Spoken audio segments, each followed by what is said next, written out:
ሰበር ዜና አንድ የወላይታ አባት ዛሬ ታሪክ ሰርቷል።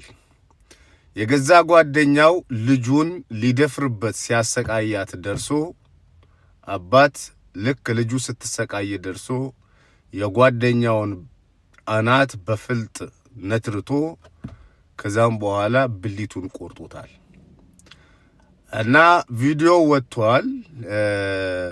የቆረጠውን ብልት ይዞ ፖሊስ ይዞት እየሄደ ምናምን ቪዲዮ ወጥቷል። እኔ በበኩሌ ትክክለኛ እርምጃ ነው ብዬ ነው ማምነው። ምክንያቱም ሕፃን ልጆችን የሚደፍርን ሰው እንደዚህ አይነት ተመጣጣኝ ቅጣት ካልተቀጣ በስተቀር ልክ እንደ ኤቨን ነው። አሁን ሄቨን ፍትህ ታግኝ ብለን ጮህን፣ አሁን ፍርዱ ተቀንሶለታል። አይደለም ሊጨመርበት አይደለም ባደረገው ድርጊት ያክል ሊቀጣ ቀርቶ ሄቨንን የደፈረው ሰው ፍርድ ተቀንሶለታል። ይግባኝ ጠይቆ በጭራሽ ሕፃናትን አይደለም ለመድፈር ያሰበ ሰው ቅጣቱ መሆን ያለበት የወላይታው አባት እንዳደረገው አይነት ቅጣት ነው መሆን ያለበት ለኔ። እስቲ ያ የወላይታው የሕፃኗ አባት ልክ ነው የምትሉ እና ልክ አይደለምም የምትሉ ድምጻችሁን አሰሙ። ምክንያቱም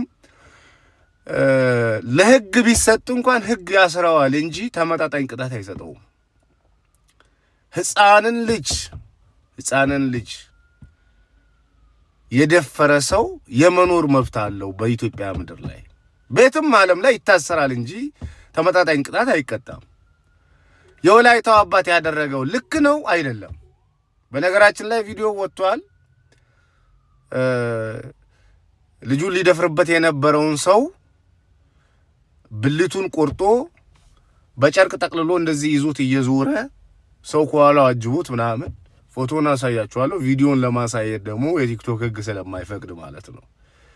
እና ያ አባት ልክ ነው አይደለም? ልጁ ልትደፈርበት ሲል በገዛ ጓደኛው ደረሰ።